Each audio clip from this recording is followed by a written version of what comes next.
Welcome to the Awakened Collective, where we explore the topics of love, spiritual consciousness, and our divine purpose on this planet. Join us as we uncover the truth that our thoughts shape our reality.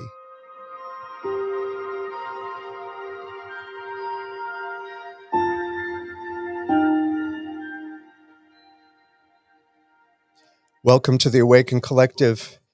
I'm Rick Gregory, and it's a pleasure to be here tonight with you. So glad you could join us, and thank you to Audio Alchemy Productions and Daniel Anderson for the gift that they are to the world. I always want to remind you at the beginning of every podcast that you are the divine extension of your Creator's love on this planet. You have never been separated from your Creator, and we have never been separated from one another. I have an amazing guest with us tonight. We have the Reverend Dr. Caleb J. Lines with us. Caleb is an ordained minister with standing in the Christian Church, Disciples of Christ, and the United Church of Christ. He currently serves as the senior minister of University Christian Church in San Diego, California, and as the co-executive director of ProgressiveChristianity.org, and as the co-host for the Moonshine Jesus Show. He has a passion for pursuing social justice for the marginalized, demonstrating the good news of God's radically inclusive love and proclaiming a relevant message for today's ever-changing world. So, not unlike what we desire to do here. Awaken hearts to love, elevate collective consciousness, and transform the human journey. I have found Caleb, I hope it's okay that I call you that, Caleb's teaching, Absolutely. his preaching, his posts on social media, filled with love and truth to set straight some crooked thinking that I certainly have had in the past. And I am both humbled and honored to have him here with us tonight. Welcome, Caleb. Hey, thank you very much for having me, Rick. It's great to be here with you. So glad to have you. And I would love it if you could start us off with a little bit of your personal faith journey, what the road was like leading up to where you are in this role you're in today, serving humanity the way you do. Sure. Well, a lot of folks who come into the doors of my congregation or who encounter my ministry through progressivechristianity.org are folks who have had to do a lot of deconstruction, folks who have grown up in kind of toxic faith environments. And certainly one of the roles that I've seen myself playing is helping folks to deal with that toxicity that they have had to deal with. That, however, was not really my faith experience. So I grew up in a small little church in rural Missouri, and somehow, in some way, in rural Missouri, was a part of a progressive congregation. And so the first place that I heard about acceptance of LGBTQIA plus folks, for instance, was actually in that church in rural Missouri. And so that wasn't a message that I was hearing out in the world. My society around me was a very homophobic place, very transphobic place, and even a racist place. And so the place where I was hearing about love and acceptance and kindness and care was at church. And so I think that kind of formed me. And I had this pastor who was very progressive, and he had this weekly newspaper column, and he would write about progressive theological issues. And the editor of the paper happened to go to our church, so he let my pastor do this. And the pastor would write these progressive columns and would always get himself into trouble with the conservative ministers in town, which was pretty much all the other clergy. Yeah. And so my example for ministry was that model, was speaking truth, speaking about compassion, speaking about care and peace and justice, even whenever other Christians around us were not really open to that. Wow. And so I think maybe that's one of the reasons that I felt called to ministry, or I felt like ministry might be a good fit, was because when I thought about where in my limited field of experience where I saw good things happening in the world, it was actually the church that was doing it. And for me, it was like, the more I've encountered other types of churches, the more I think, wow, I was really lucky that I was in a Mhm. place where the church was actually the church, because there are so many places where the church isn't the church. And so maybe around the time I was in middle school, I was doing kind of social justice work with my congregation. And I was on this trip to Washington, D.C., and we were working for kind of legislative change. And we were thinking about the way that systems impact poverty. And I think this might be where I'm supposed to be. This is the kind of work that I'm supposed to do. And so I knew from a relatively young age that ministry was the place where I thought I ought to be. And so I went even into high school knowing that ministry was probably what I was going to do. Although whenever I said I wanted to be a pastor, a lot of people had ideas about what that was going to be that weren't necessarily what I had in mind, and certainly not the kind of theology that I had even from that young age. But I went into high school even knowing that I wanted to go into ministry. But then when it was time for me to go to college, instead of going to a religious college or even a private college where they could teach confessional religion, I decided that I wanted to go to a secular university, a public university, because I wanted to learn a non confessional approach to the biblical text. I wanted to actually study the history of the text and then let that history inform my theology Mhm. instead of the other way around, which is the way that I feel like that happens most of the time, is that people come with their preconceived notions. I mean, we all do that to some extent, but people come with their preconceived notions and they let that influence the way they think about the history of the text. And I don't think that that's helpful. So Yeah. that wasn't my experience. I learned about the way that the Bible was put together. I learned religious history. I learned about the movements within Christianity, and that influenced the way that I developed my theology.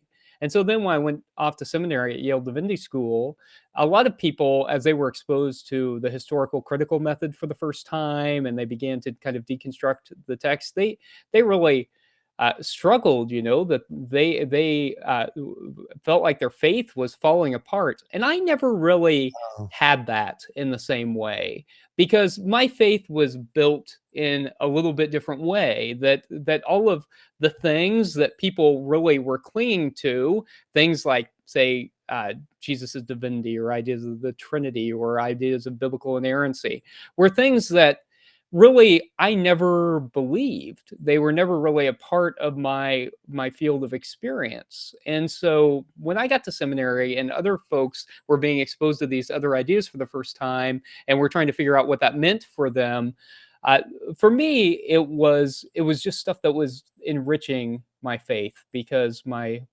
faith was built on a little bit something different. mm, And so I then was ordained, and uh, grew up in the Christian Church Disciples of Christ, and so was ordained into the Christian Church Disciples of Christ, a non-creedal denomination, and hold standing now in the Christian Church Disciples of Christ, the United Church of Christ, and the Progressive Christian Alliance.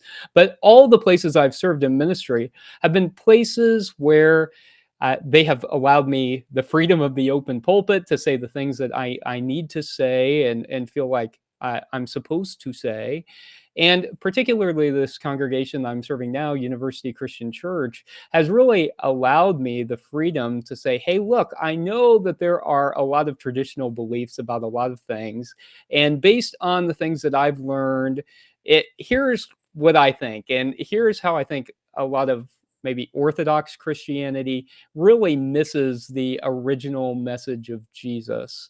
And so I've appreciated that freedom from the pulpit at University Christian Church, and certainly the role with progressivechristianity.org, that has taken its mission as claiming a more authentic message of Jesus. And so I think progressive Christianity is a bit of an interesting term, because we're trying to progress towards, I think, the reign of God that Jesus talked about. But in doing that, it is striving to claim maybe the original intent of Christianity, yeah. which is what Jesus talked about, right? Breaking down barriers, achieving peace through the presence of justice, speaking the truth and love to the principalities and the powers, calling out hypocrisy where you see it. And so I've certainly appreciated my role there as well. So that's maybe more than you wanted to know about my faith journey, but that's kind of how my faith developed and how I ended up where I am today.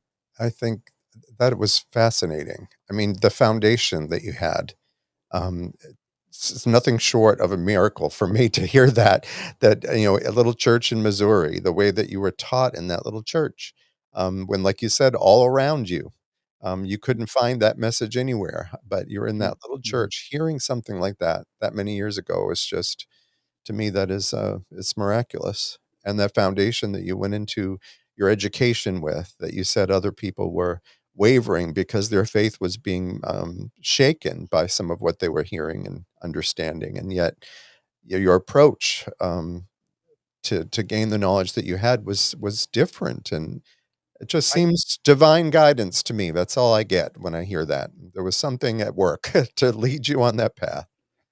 I was certainly fortunate to have had the pastor that I did, the Yeah, community that I had, and not to say that everyone in that small little rural church was a progressive Christian, or they probably a lot of folks held on to very traditional views of things, but they were also open minded. And that's one of the things I really have appreciated about the Christian Church Disciples of Christ being a non creedal tradition is that we have, and the United Church of Christ does as well, this this ideal of a responsible freedom of belief.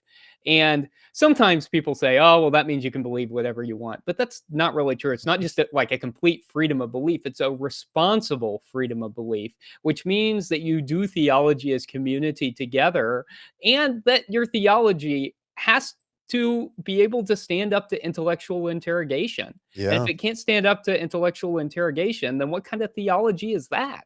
And so I think it's a willingness to be to have discourse, a willingness to be able to converse about things, and to have your mind changed. And I mean, that's for me too, right? Just because mhm, I believe things doesn't mean that I'm right. It just means that it's what I believe based on my own life experience. And so I yes, think we all ought to always be open to the perspectives of others. That part of being open minded and having an intellectually honest faith means being willing to consider the fact that we might be wrong at yes, times. And so I definitely am grateful that I grew up in that kind of environment where I could also see demonstrated that even when people didn't always agree 100%, that they stayed in community together and they talked to each other about God and about politics and all of the things. And man, if we could do that as a society, oh, we'd be in so much better oh, shape, I wouldn't know, we? I know it, I know it, and this, like you said, just being willing to question, and I wasn't for the Mhm. longest time because I believed that I had cornered the market on truth, for years. Mhm. I was your typical Bible thumper, wanting everybody to see things the way that I saw them, believe them the way that I believed them, and, I had a wake-up call, it was through a lot of suffering that, I came to an awareness of more of what the truth that's in me, I guess is the way I can put it, just being willing to look at what I had come to believe, challenged by a lot of things that I read and a lot of contemplation. Even some of your posts where you talk about, I was raised to believe that Satan, the devil, was an entity that we were always at Mhm. war with, um, and yet as I would read scriptures like, when Jesus was tempted, Yeah. to turn the stones into bread or to cast himself down, and I thought that to me sounds like he's dealing with ego like we deal Mhm. with. Mhm. Um, Mhm. and Yeah. yet he transcended it, and he transcended every human limitation and tells us that greater things would we do. Are we perhaps not understanding that he's just showing us, that way, truth, and life is already in us, and that we too can overcome those things? Yeah. I I was a love lot of that. questioning. Yeah. Yeah, yeah. That it sounds like I love that reframing of those things, and you're so right that there are there are so many folks who carry around all this inherited theology or this embedded theology, the stuff that we are taught, And it can be hard to let go of that stuff, even when we know it's harmful theology. And so, one of the conversations that I've had a few times this week is, with the solar eclipse, there was all this talk about the rapture, right? Oh, Did you yeah. hear some of that Yes. talk about the rapture? Yeah. And so, a lot of folks in my congregation, as I said, are people who have come from very fundamentalist backgrounds who largely have come because the church is open and affirming. And some of these folks talk about how they grew up with this idea of the rapture, right? This idea that was invented in the 19th century and is not a biblical idea. That for most of Christian history, Christians would have had no idea what you were talking about if you talked about the rapture. And so these folks in my congregation have talked about how they would wake up in the middle of the night, like out of nightmares, afraid that everyone else had been raptured away and that they were the only ones left. And how much that traumatized them as children. And I think this is one of the things that Christianity does really badly, is that we've had this bad theology that we have peddled as if it is actually the teaching of Jesus, and it's caused a ton of trauma. And I mean, Rick, certainly, I think we can say the same about the way that people have misinterpreted verses and use them to oppress people because of their sexual orientation or gender identity. People Absolutely. who take verses completely out of context, who don't have any idea what they actually meant in their context, and use them as clobber passages to bash people over the head. Yep. And I think that one of our responsibilities as Christians in the 21st century is to say, actually, all of that stuff is crap, and you should throw out all of that theology because it's killing people. It Mm. literally is killing people. And so, yeah, I appreciate the reframing of some of those scripture passages that often lead to very harmful theology. Yeah, and as I continue on this journey, just more and more scriptures come to mind that I believed one way, and see them differently today. And I'm thinking, perhaps some people are almost fearful of letting go of what they believe to be true. I know for me, the struggle was, oh my gosh, I've spent more than 20 years believing this. It's like I've Mhm. invested so much of who I am and, my energy and time, and I was so sure. And I think that might get in the way of some people letting go of that or being willing to question it. But there is life on the other side that we're not experiencing until we do question it. And we talked about that together with, the questions are the most important part of the journey. That's such a great point, that it can feel like if you're letting go of certain beliefs, like it's letting go of everything, like, and I think that's something that a lot of people have to deal with when they're, what we call deconstructing, whenever they're letting go of pieces of theology, that a lot of people think, well, then I don't believe anything anymore. I had once someone reach out to me, a friend from college who knew that I was doing the ministry thing, and said, "Hey, look, I've been really questioning my beliefs that I grew up with. I grew up in a very conservative tradition, and I've been thinking about that. I don't think I believe any of that stuff anymore." And she said, "How can you be so sure that there's a God? Because I'm not even sure that I believe in God anymore." And I said, "Well, what God is it that you don't believe in?" Hmm. And she began to define kind of this old guy in the sky God who's pulling all the strings, who has everything planned out for us, who controls every aspect of our lives, and who is getting ready to send Jesus back to save the world and stuff. And I said, "Oh, well, I don't believe in that God either. That's not a God that I believe in." And I said, maybe the first thing to do is to think about what we mean when we say God. And I think that a lot of people, whenever they think about God, are thinking about this kind of old guy in the sky God who's up there, a- attentive to our prayers and seeing how it fits in the cosmic timeline. And that's just not the way that I think about God. And I don't think it's ever really been the way that I think about God. That I tend to think about God as this cosmic energy that connects us all, Too. and as this divine mystery, and that we are all connected by this cosmic force of love. And it's hard to define beyond that because, all we can do is use our human understanding, that which we have, to try and describe that which is ultimately ineffable, that is beyond our description.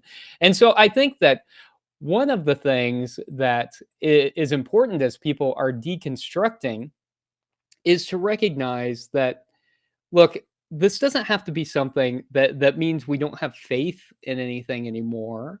It just means that we are reframing the way that we think about faith. And Rick, you probably have read this, but Marcus Borg's book, Meeting Jesus Again for the First Time, he talks about three really important steps for doing this. He says that there is pre-critical naivete, critical thinking, and post-critical naivete. And he says that pre-critical naivete is the stage in which we accept everything that is told to us because someone in authority told it to us. So things like the world was created in 7 days. Like, we might believe that because our parents told us, or a preacher or a Sunday school teacher or someone that we trust and know, that they tell us, okay, the world was literally created in 7 days. And as a kid, we might just believe that.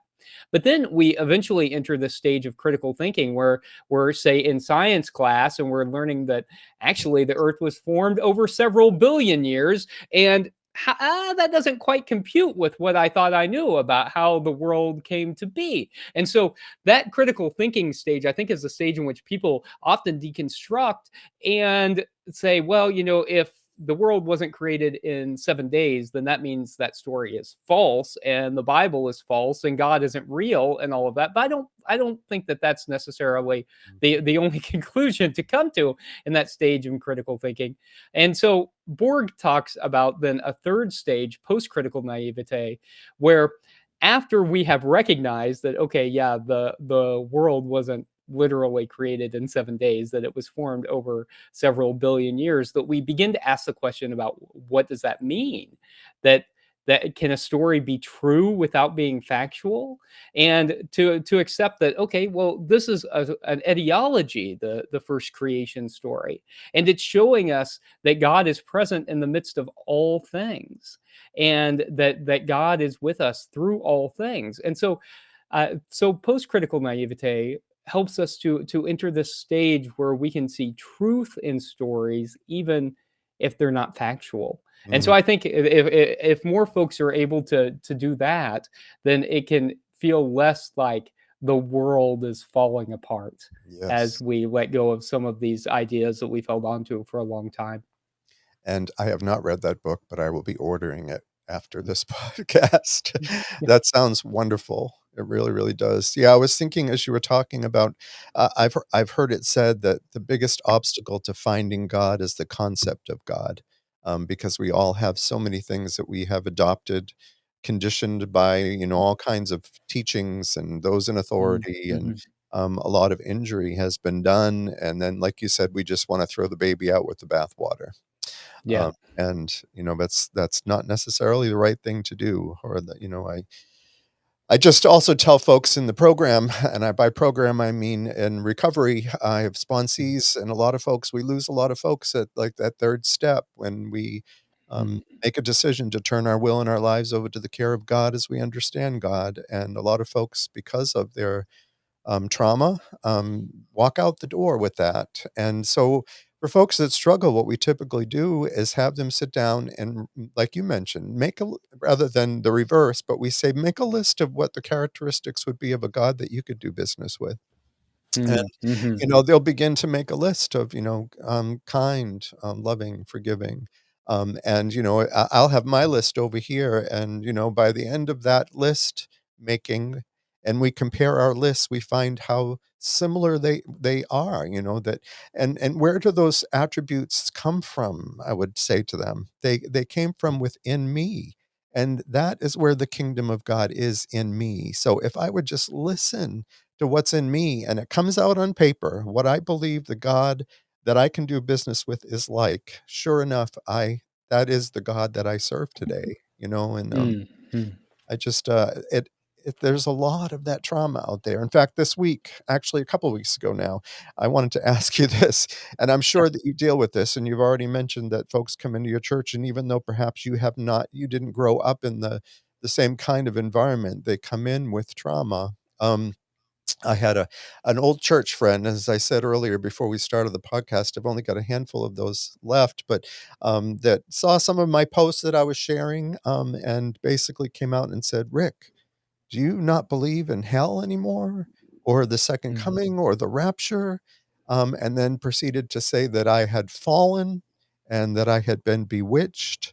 And I'm just wondering if you have any advice for folks that may be dealing with that as they are deconstructing and still have people in their lives that are, you know, and I don't fault her for that. It's where those Yeah. people are at right now. But that what do they do in those situations, or what do they say to folks that might be expressing a concern about their soul, quote unquote? Yeah, it's very interesting and hurtful and harmful. And I think one of the other things that I've frequently heard people say is that even after giving up some idea, like say the rapture or hell, that they're often, if we have this inherited theology, that theology that we've been taught, that even if we kind of intellectually don't believe in that anymore, a lot of times emotionally we still might. And there Mhm. might be a small part of us that says, but what if that's true? What if they're right? And what if by doing X or not believing in Y, I'm condemning myself to not be raptured or to an eternity in hell?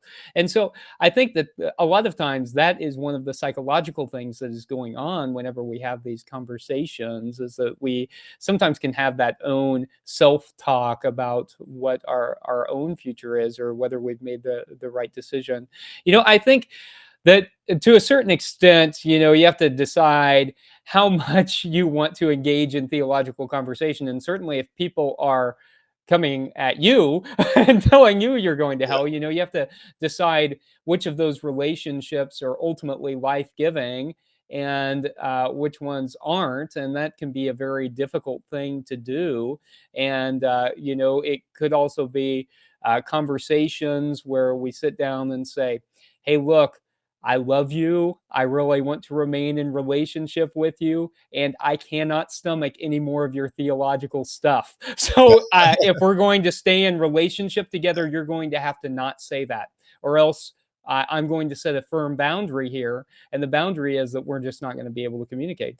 Yeah. And I've had to do that with people as well, who who want to tell me whatever, that I'm going to hell, or and it's some and it doesn't bother me if it's people I don't know, but often if it's people with whom I've had a relationship, I've had to cut them off in social media or whatever, and said, you know what, if we're gonna have a real relationship offline, I can't see any of your stuff. It's just not going to be conducive. Yeah. So I think though, if we're talking about people who maybe aren't people that we have to stay in relationship Sure. with, or aren't our you know, Yeah. our immediate family that we're going to have to live with, then I think one of the things that we can do as Christians, the more we learn about this kind of stuff, is to push back on some of that stuff. So I think one of the reasons that the religious right has had the corner on the Christianity market is because a lot of Christians haven't wanted to confront any of that. Ultimately, what we've wanted to do is kind of come to church and sing nice hymns with nice people and go then go about our lives.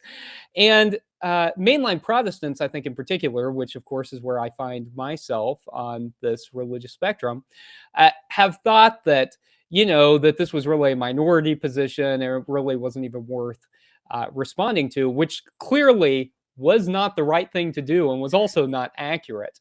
And so I think those of us who have studied this, one of our responsibilities is to speak out about things that people are saying that are ultimately harmful. So, for instance, this week when we see the rapture, to say, well, actually, uh, did you know that wasn't in existence until the 19th century, that's not something that Jesus would have known about, or even the idea of hell, to push back and to say, well, for most Jews didn't believe in hell and still don't, and the Old Testament doesn't seem to have a concept of hell, and Jesus didn't actually say the word hell. He used the word Gehenna, and that was a place. And so I think that if we push back on people, I think that's important. Not necessarily that people will change their minds, because people frequently don't change their minds if they're not open to conversation. But I think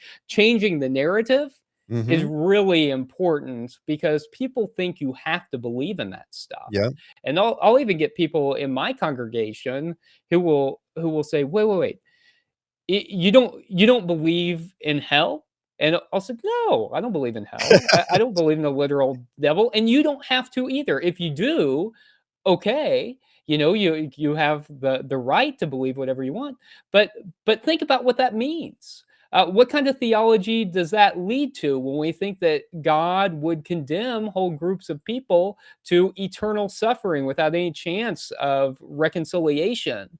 What is that, the God that you follow? Because it's not the God that I follow. I mean, I think that if we talk about those things, if we push back and we help people to see that just because it's kind of been in the water that you have to believe those things, doesn't mean that those teachings are actually authentic to Jesus. It just means that that's what people have been teaching. Right.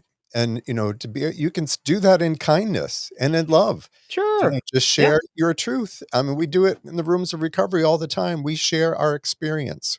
We share our strength and our hope and where that comes from.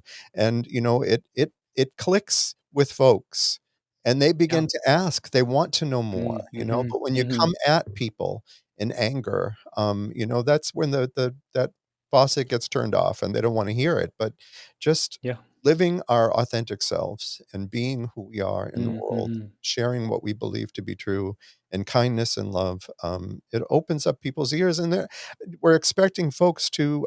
I know I want to look at what I believe to be true all the time and be willing to reevaluate and to change. And the way that I'm doing that today is with new information, with information that I'm Mm-hmm. receiving. So, folks need information to be able to then go back and look at what they believe and compare it to what they're hearing. And so they're not going to get there without folks sharing the truth that they see today, which is what you're doing. And I'm so grateful for that. Yeah, and I love that idea of, it's not mean to share these things. It's Mhm. it's actually kind and loving and compassionate. I mean, like, if we really say that we believe Jesus is our best teacher or the Messiah, or whatever it is that we confess Jesus to be, then I would think that as Christians we would want to strive to follow his teachings as accurately as we can. Yes. And so if scholarship has told us that pieces of what has become Christian theology are not really authentic to the teachings of Jesus, I think it's really good to say that, because a lot of these ideas have really harmful consequences. And so we talked about, say, the trauma that comes from thinking that your soul might get raptured up or not if you don't behave in quite the right way, or that if you make one little mistake, you might spend eternity in hell, Mhm. or that if you don't deny your sexual orientation and gender identity, and you strive to live authentically, that you might be condemned to an eternity of hell or something like that. Like, that's really, really harmful theology Yes. that leads people to live lives that aren't as their authentic selves. And it's not because of anything that they've done. It's because the church and Christians have misinterpreted Jesus's message to the point that we have made it virtually unrecognizable in places from Jesus's actual teachings. And so I think it's actually loving and compassionate to say, hey, look, these ideas really weren't founded on the teachings of Jesus. And if we really want to follow Jesus, let's acknowledge that. Let's acknowledge that Jesus seemed to call this kind of stuff out. And so, yeah, I agree with you, Rick. I think that that's actually a loving and compassionate thing to do, and that you can do that without saying, "Well, you're wrong and I'm right," or you can say, "Well, my experience has not been that, and here's why," and that is a loving and compassionate and caring Yeah. thing to do. Yeah. And that is what you're doing, and I am so grateful for you. I read in a book from one of my favorite authors, I wanted to run this by you and get your thoughts on it, that all the perceived darkness and evil in the world, the fact that mankind has been at war 93% of recorded history, can be traced back to human beings incorrectly believing that they are separated from their creator. Would you Mhm. agree with that? Yeah, I think that if we see God as a part of all life, and if we see all human beings as a reflection of the divine image, it gets a lot harder to think of your neighbor as inherently fundamentally different, evil, and not of God. And I think, that whenever Jesus was asked about the greatest commandment, he said, love God, love neighbor.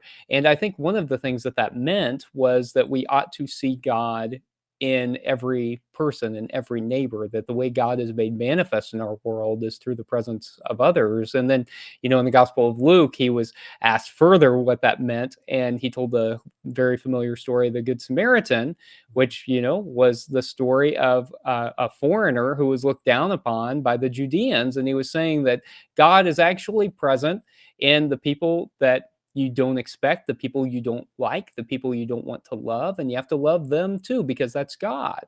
And we're supposed to love even our enemies. And so I think that, yeah, one of the reasons that human beings get ourselves into trouble is that we tend to embrace kind of this tribalism where we put ourselves into groups of thinking that we are getting together everyone who's just like us, and that all the other people are wrong, forgetting ultimately that we are all a part of God's creation and all created in God's divine image. And I think that that's going to be something important for us to remember during this year. This is 2024, it's an election year, and we're going to see people, as we already have, divided in camps.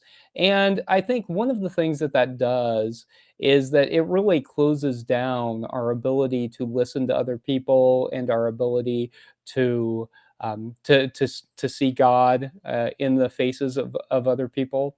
And certainly, I think that there is something to be said about calling out injustice in the world where it is perpetrated. And I think that there is, I think that certainly say that Donald Trump is perpetrating hatred and things like that. And so I think it's important to call those things out. I also think it's important for us not to forget that every human being is created in God's divine image. And so, yes, I think that whenever we lose that realization, it leads to problematic stances, it leads to problematic theology, and it certainly leads to division between people. Yeah.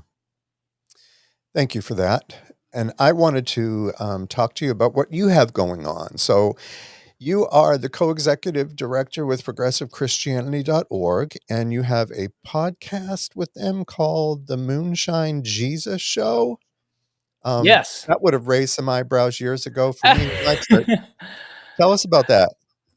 Sure. So I run progressivechristianity.org with Mark Sandlin, who's a Presbyterian minister in North Carolina, and our director of operations is Deb Grady. And so Mark and I do a weekly podcast called The Moonshine Jesus Show. And the way it works is we're both nerds. And so we are especially nerdy about sci-fi, fantasy, superhero stuff. And so we watch pop culture, especially within those genres. We pour ourselves a themed cocktail to talk about it. And then we geek out about the shows for a while. And then we talk about the theology and politics that you can find in those pop culture staples. And in doing so, we hope to provide kind of an approachable way of thinking about theology, and certainly kind of a primer on progressive Christian theology, so that people can kind of experience what progressive Christian theology is in a way that maybe is a little bit more approachable. So, for instance, this week we talked about X-Men '97, and we talked about the superheroes and the X-Men and the feelings of marginalization there, and all of that kind of good stuff. So we enjoy drinking together and talking about theology and politics and some of our favorite shows. So that's been going on. I think we're in our third season now, and we've enjoyed that. BuzzFeed named that the top progressive Christian podcast, so we have enjoyed being able to do that. Awesome. I am going to have Yeah. to check that out. Who came up with that? Did you come up with that on your own, or? So this podcast actually was Mark's originally. It existed in a previous iteration. And so he had done it for a little while and then had taken a long break. And we were saying, well, I think we should do a podcast together. Let's think about how we could make progressive Christianity approachable. And we were just kind of brainstorming. And we came up with the idea that maybe we should bring back the Moonshine Jesus show. That was something that appealed to both of us. And so we brought it back and have been doing it ever since. So we've really enjoyed that. We do it every year at the Wild Goose Festival, and most of the time we do the podcast kind of like this, where we're in different locations. But a couple times a year we get together in person and do it together, and that's always a lot of fun as well. It sounds like fun. Yeah. So, and you have a book entitled The Great Digital Commission, which I think you've mentioned. I just got it, started reading that. And you also have a new book coming out called Awakened. It's a 52-week progressive Christian devotional. So I wanted you to tell us a little bit about your books. Sure. So the Great Digital Commission is my doctoral dissertation, and it is about how to do digital church. But it's not just a how-to guide, because how-to guides are things that are almost instantly outdated. And so it is a theological examination of what happens when you do digital church. And there are a lot of things to consider when thinking about that, including the mental health impacts that using social media has. But I think that one of the arguments in the book is that you can create authentic community if it's done intentionally through digital media. And so it is not just a how-to guide, but it is really a theological examination of how you can create meaningful digital ministry and the opportunities that has for all kinds of churches, but particularly progressive Christian churches. My new book is called Awakened, a 52-week progressive Christian devotional, and I'm really excited about this book. So I'm often asked for advice on where people can go to find a progressive Christian devotional, and it's kind of hard to give people advice on where they can go to find that. And most of the devotionals that are out there have very conservative, even fundamentalist theology. And so I started thinking about that gap and thinking, a lot of times progressive Christianity has this reputation for being all intellectual and without spiritual components at all. And I just don't think that that's true.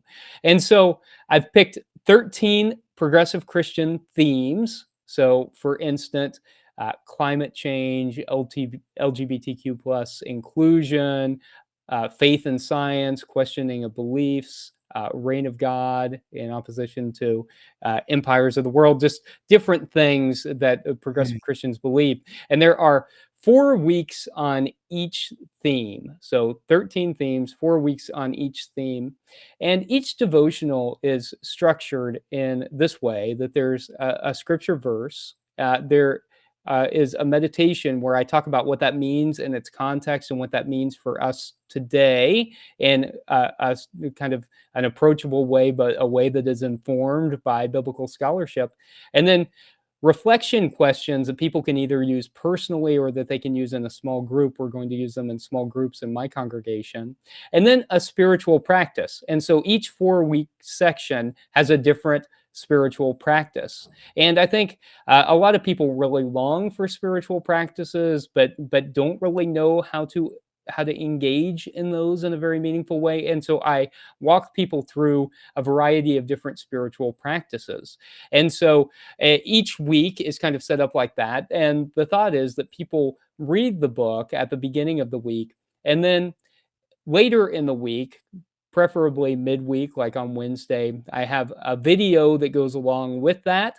And in that video, I talk more about the theme and I walk people through the spiritual practice. So I'm really excited about Oh, that. It's available for pre order, and I'm hoping that that's going to be something that is going to be very meaningful to people who are in different stages of their faith journey, but looking to engage in an authentic, intellectually honest guide through that. And one of the best things about that is that a portion of the proceeds to that go to support the work of progressive Christianity that is really leading this significant movement towards this authentic, intellectually honest form of Christianity. the book sounds awesome, and I have pre-ordered Thank you. mine. I'm gonna ask Daniel if he'll put that back up again. If you're watching this on our Facebook page, there is the URL code to, pre-order Awakened, a 52-week progressive Christian devotional. I have pre-ordered mine from Amazon. Check it out if you're listening by podcast. It's called The Awakened, or Awakened rather, and it's Reverend Dr. Caleb J. Lyons. Check it out on Amazon. Awesome.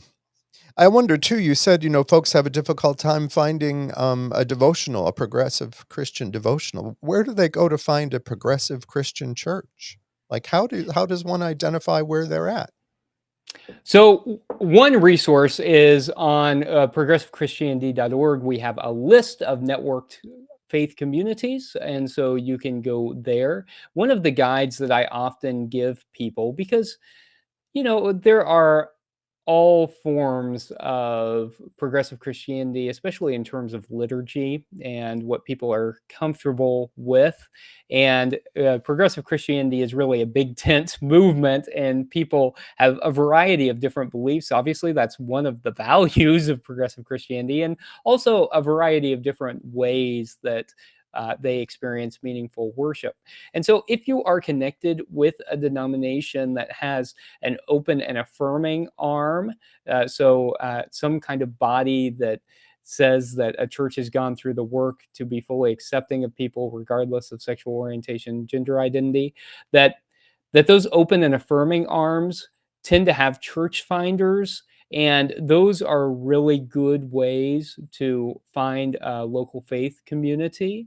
And if you're not connected to a church that has an open and affirming body, and maybe you're looking for a different kind of church for that reason, the denominations I'm associated with, the Christian Church Disciples of Christ, their LGBT affirming arm is Alliance Q, and the United Church of Christ has an open and affirming arm called the Coalition, the LGBT Coalition. And so if you go on those sources, you can find local churches that have gone through and said that they're open and affirming. And that's usually a pretty good indicator of open-mindedness and willingness to be more intellectually honest. So that's generally where I point people to if they're looking for more progressive congregations. That's great. Thank you so much for that Mhm. wonderful information. And I'm going to ask Daniel if he'll put up our splash screen there for Dr. Caleb. So we've got Reverend Dr. Caleb J. Lyons. This is how you can reach out. And by the way, I've seen some of his sermons out on Facebook. So make sure that you go and check this out. And you can reach their webpage at www.calebjlyons.com. And his Facebook is REVDR Caleb J. Lyons, Rev Dr. Caleb J. Lyons on Facebook. I'd encourage you to reach out if you have any questions. I went out to the website. It looks great. You can also, I think some of his first book is out there as well with a link to that. But I would really encourage you to reach out to him and check out his services, his posts, his TikToks. They are refreshing to the soul. They have been so refreshing to me. I want to say thank you to our special guest. Thank you, Caleb, for Thank being you, with Rick. us tonight. It has been Absolutely. wonderful having you here. You are a gift to the world, my friend. Keep on doing what you're doing. I was a homegrown, I didn't go to years of Bible college. So I had my experience at 19, got involved in church, and I went to school for music. So became their Yeah. music director and worked my way up, and then finally took some Mm. courses and started pastor and associate and then senior pastor. And I just am humbled and honored by your knowledge. And it really, really helps for the folks that or maybe at the age like I am and don't plan on going to college to learn what you it comes out so naturally, and it it just hits home and speaks to my soul. And thank you so much for what you're doing and how you are changing the world, my friend. Thank you for Well, that. thank you. And thanks for all the work you're doing, Rick. I appreciate you and appreciate the Awaken Collective. And certainly am grateful to be with you today. Thank you so much, Caleb. And if you are looking to reach out to me or to our site, you can find us at theawakencollective.org. Anything that you would like to know about us is out there. And above everything else, we would want to be of service to you. So if you are struggling in any way, please reach out. We have connections all over the country with therapists. If folks need help that way, I am not a licensed therapist. I am a coach, and I would love to help you that way, but we will get you connected to the right folks. We want you to know that you are loved, that you have never been separated from your creator, and we have never been separated from one another. We are here for you. So reach out, and would also love a word of encouragement. If you want to just let us know that you're getting something out of this podcast, out of these videos, we'd love to hear that too. Thank you again to Danny Anderson and Audio Alchemy Productions. Love you, my friend. Until next time, my friends, love and kindness always.